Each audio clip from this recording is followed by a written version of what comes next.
A'udzu billahi samil alim minasyaitonir rajim. Bismillahirrahmanirrahim. Alhamdulillah wassalatu wassalam ala asyrafil anbiya'i wal mursalin nabiyina Muhammad wa man tamassaka bi sunnati ila yaumil ma ba'd. Rabbi shrah li sadri wa yassir li amri wa hlul 'uqdatam min lisani yafqahu qawli. Allahumma hdina wahdi bina waj'alna sababan liman ihtada. Assalamualaikum warahmatullahi wabarakatuh.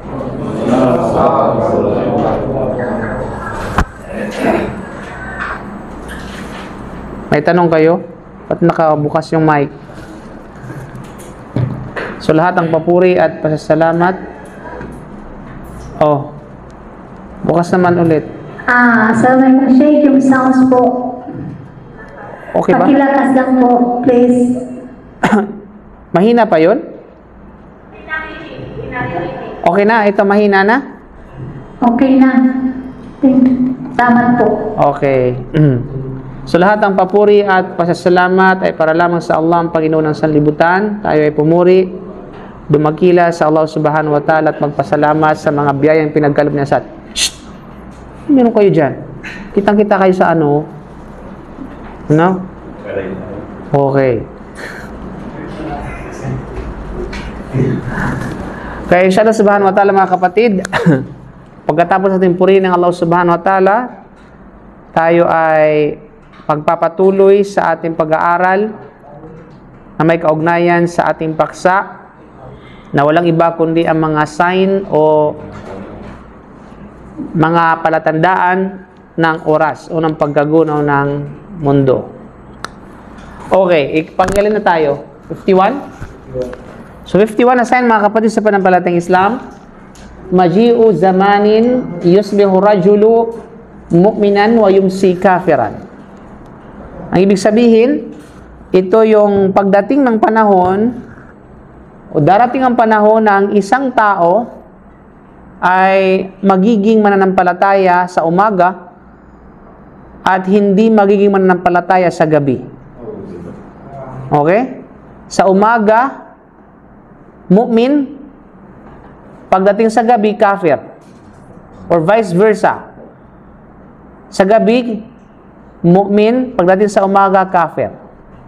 Anong ibig sabihin nito mga kapatid? Part-time. Magpa-part-time? Part-time. Oh, di ba? So umaga, maaring umaga, mu'min siya, pero pagdating sa gabi, lalabas yung pakpak. Nilipad siya kung saan-saan. Di ba?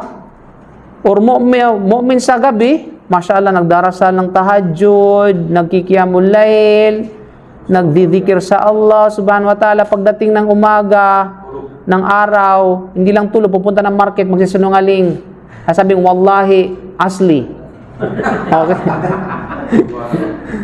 Kung ano-anong kasinungalingan sa kanyang pagbibenta at pangangalakal. Kung ano pa mga ginagawang kawalang pananampalataya, mga kapatid sa pananampalatayang Islam. Subhanallah. Kanina na, biktima na ako ng kwan. Wala daw gasolina.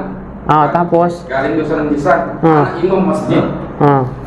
Pag-biktima ka naman. Binigyan ko ng 5 real bro. Alam mo naman yun, kilala na sila. Nakakaawa naman doon. Biktima ka? Binigyan ko ng 5 real sa mga. So, congratulations. Naging biktima ka. Okay? So, ibig sabihin, nagpabiktima ka, hindi? Binigyan ko ng 5 real para makalis na. Nabiktima ka nga. Biktima ka. Okay. So, saan si Abdullah? Good luck. Ginawa nila good luck. So, inihula sa atin ang propeta Muhammad sallallahu alaihi wasallam na ang mga tao ay patuloy na nagbabago at magbabago. Kasi tandaan po natin, tayo as a human being, hindi tayo, ang iman natin, hindi siya constant. Up and down. Alam mo yung sa machine sa ospital, gumaganong, anong tawag dyan? Sa mga nurse, alam nila yung sa mga natabang sa ospital. O yung sa heartbeat na pababa, pataas. Anong tawag dyan? Sister, alam nila yan. Alam ng mga sister yan, kayo nang bahala. Okay? Telescope? Ano yun? Hasinoscope? Ambot, hindi ko maintindihan. Okay? Basta yun. Basta yun na yun. Stethoscope? Ay, hindi yung status quo. Okay. So mga alam mo, anong tawag dyan mga sister? Yung sa machine, kapag na-hospital yung tao, tapos yung heartbeat niya ay pag up and down, up and down. ECG machine, Ustad? Hindi ko alam. Tatanong nga ako eh. Tatanungin. Okay. ECG po. Okay. Yung para sa noon. Yun. Pag na-hospital, di ba? Yung heartbeat niya, pataas, pababa, pataas. Kasi kapag patay na siya, wala, straight na yun. Diretso na yun. So, yung iman natin as a normal human being, ay yun yung ating iman. Pataas, pababa, pataas. Parang spaghetti, pataas, pagitna ng pababa lang yan. Tapos, pataas na naman ulit, pababa naman ulit. Ang iman ng anghel, constant. Hindi nagbabago yung iman ng mga anghel. You know? Samantalang yung mga iman ng mga propeta at mga sugo, sila ay laging tumataas. Every single day ay tumataas, lume-level up yung kanilang iman. Sana all propeta, hindi man pwede mo sana propeta. Okay? So, ibig sabihin, yung tao patuloy na nagbabago at patuloy na magbabago. Kaya wag mong iasa sa tao yung habang buhay na mabuti siya. At huwag mong hilingin yun sa isang tao na habang buhay maging mabuti siya. Hindi mangyayari yun. You know? Maging sa asawa mo, maging sa anak mo, maging sa sino mang taong mahal mo sa buhay. Maging ikaw mismo sa sarili mo. Di ba? Hindi habang buhay mabait ka. Hindi, kaya 24 hours, alam mo sa 24 hours, do you think na hindi ka minsan nagiging hayop? I mean, of course not literal, metaphorical, kasi meron tayong bahagi ng pagkahayop. At meron tayong bahagi ng pagkaanghel. Okay? Ang nagmamaneuver nito yung ating tinatawag na katawan. Nino? Kaya pag gumagawa ka ng mabuti, sinasabi kayo para malaanghel. Pag gumagawa ka ng medyo masama, makahayop. Malahayop ka. Diba? Kasi ano ba yung konsepto ng hayop na meron tayo? Kasi tignan mo yung mga hayop, kumakain, pagkatapos sa kumain, magpapahinga, pagkatapos na magpahinga, magugutom, at pagkatapos lalabas sa lungga para maghanap ng pagkain, paulit-ulit. Ang mga anghel hindi kumakain. Ang mga anghel hindi nagpapahinga. Okay? So yun. So kapag ginawa natin yun, pinapaandar natin yung ating makahayop na bahagi. Pag gumagawa naman tayo ng mabuti, di ba? Yung ating malaanghel na bahagi ng ating katawan, pinapaandar natin. Kasi alimbawa, ano ba yung mga gawain ng mga anghel na ginagawa natin? Praising to Allah, pag-zikir sa Allah subhanahu wa ta'ala, pag-alaala sa Allah subhanahu wa ta'ala. Ano pa? Pagsasala, sabihin natin, no? Remembering to Allah subhanahu wa ta'ala, papuri sa Allah, pagsamba sa Allah. Diba? So, pag ginagawa natin yon, pinapaandar natin ang malaanghel na bahagi ng ating katawan. Kaya naman, sabi ng ilan sa mga scholar, huwag na mangibabaw sana ang iyong makahayop na bahagi kaysa sa iyong malaanghel na bahagi. Kasi kapag nangibabaw sa iyong sarili, ang makahayop na bahagi, hayop ka. Okay? Magiging katulad ka ng hayop. Okay?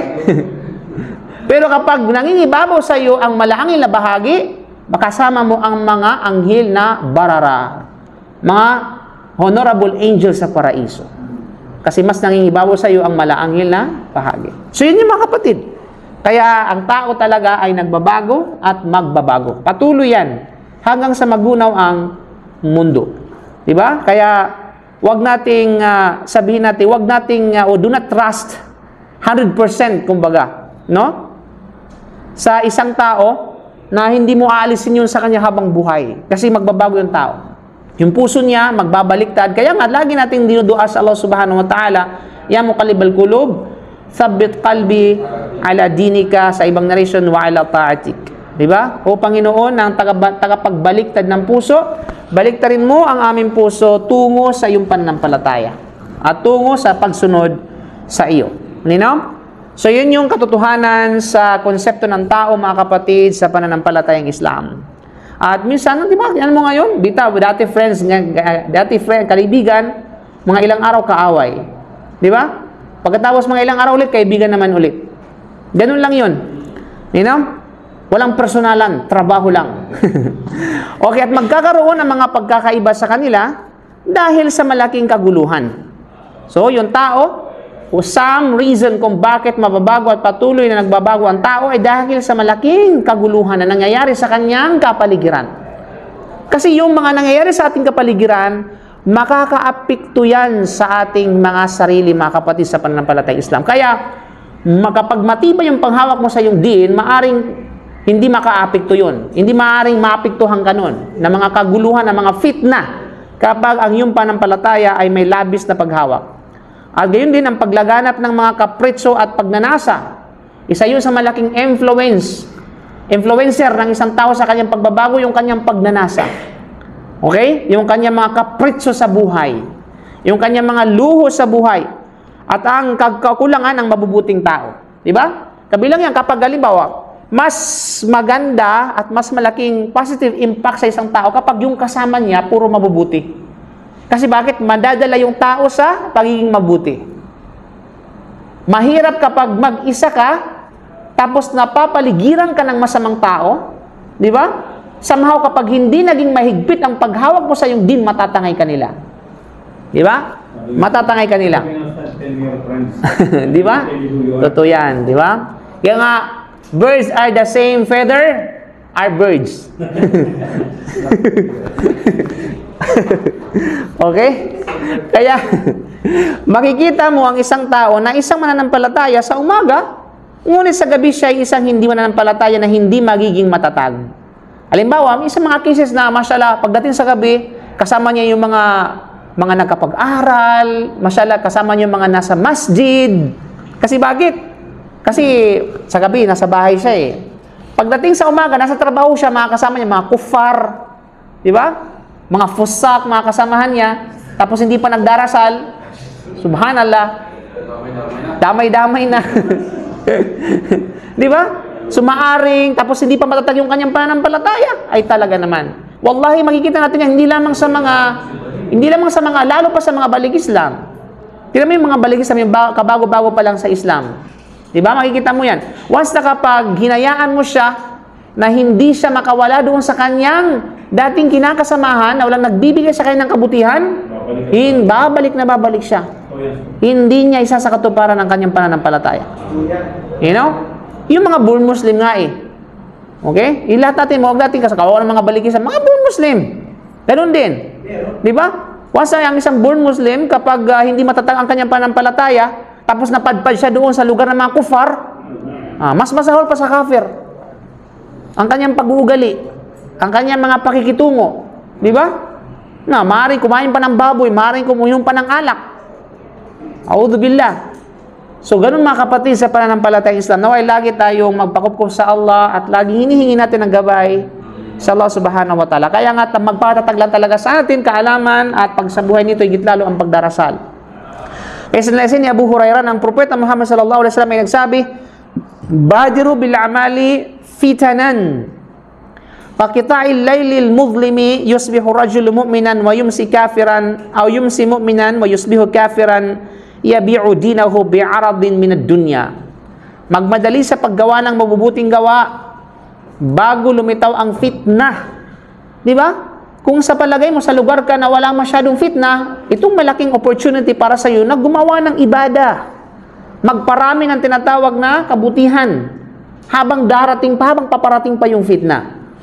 Diba? Habang wala pa yung fitna masyado, gumawa ka ng kabutihan. Halimbawa, i-relate natin sa ating sitwasyon mga kapatid. Nandito tayo sa Saudi Arabia, kahit paano ay less yung fitna kung ikukumpara natin sa ibang lugar at ibang bansa. Sa Pilipinas na lang. Diba? So habang nandito tayo sa Saudi Arabia, ito'y malaking pagkakataon na gumawa tayo ng mabubuting gawain. Samantalahin natin ang mabubuting gawain. Kasi wallahi, okay, kasaman billah, ang hindi matatag dito sa Saudi Arabia, huwag siya umasa na maging matatag siya sa Pilipinas. Di ba?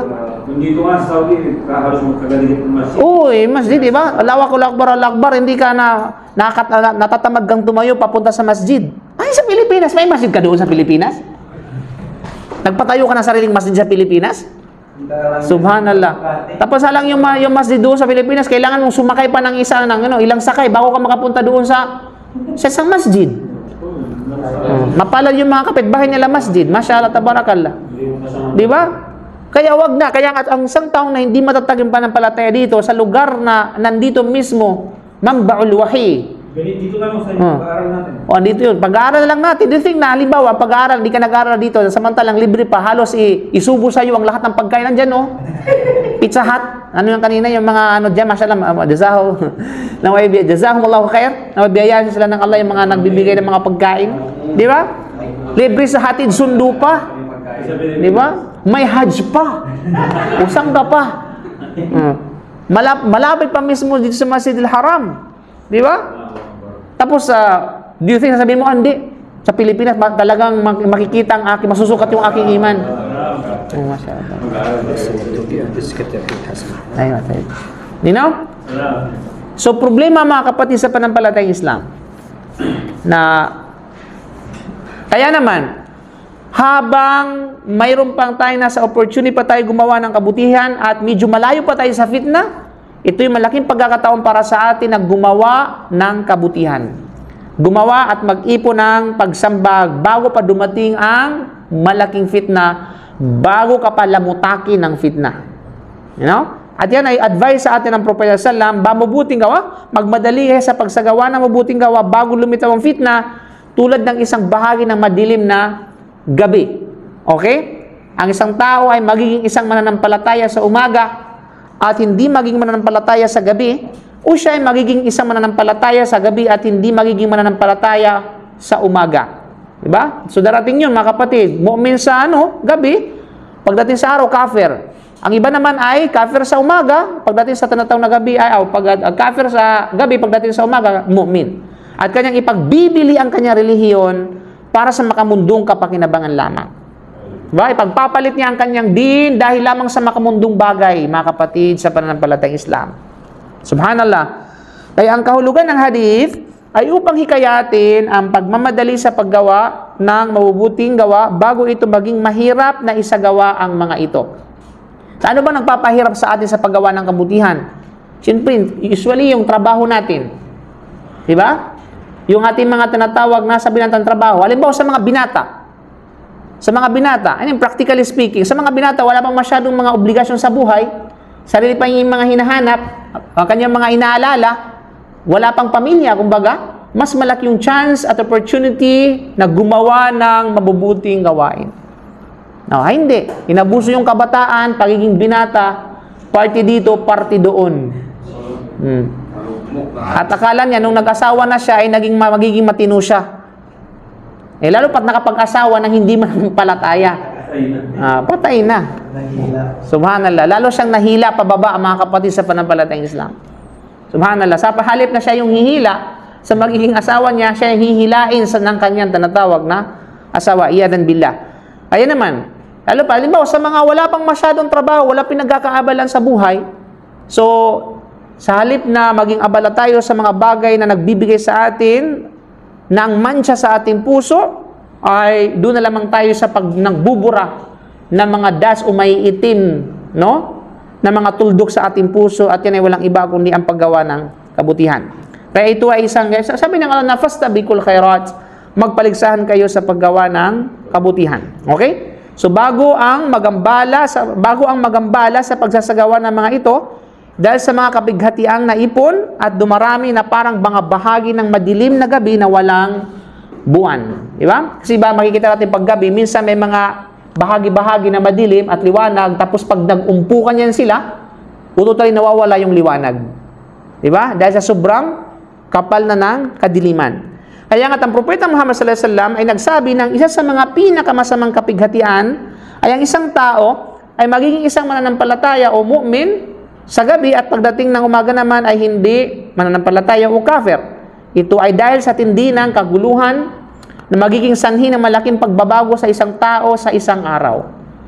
Nowadays, kapag ating dalhin natin yung di ba, nagkagulo na sa Iraq, sa Palestine at saka sa Israel, makikita mo yung mga mu'min, masyala nagiging kafir na.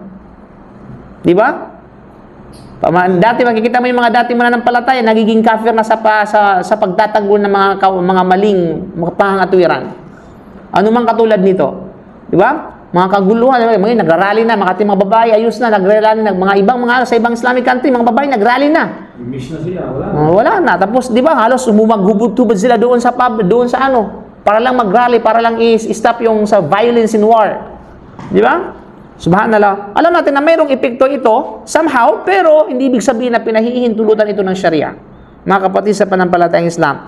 Kaya naman, bago pa dumating yung mas matinding kaguluhan at fitna, ay kinakailangan magmadali tayo at maging abala tayo sa paggawa ng mabubuti. So ito ay isang paglalarawan ng isang panahon kung kailan ang din ng isang tao ay magiging mahina, okay? At siya ay haharap sa maraming mapanlinlang na bagay at pag-aalinlangan. So ito ay magiging dahilan upang siya ay magsimulang mag-alinlangan sa kanyang relihiyon.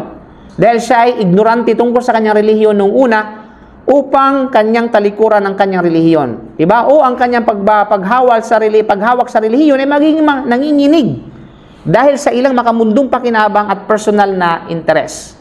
Ang hadith na ito ay pinaka naangkop sa ating sariling panahon, mga kapatid sa panampalatayang Islam. Diba? So makikita natin sa ibang mga kapatid natin, subhanallah, na kapag yung paghawak nila sa relihiyon nila ay para silang nanginginig. Kunting daplis, bibitawan na ang kanyang relihiyon. No. Kunting pagsubok, magigitil na. O, nasa na yun? Magpapakamatay na dahil lamang sa bagay na walang kwentang bagay. Subhanallah, mga kapatid.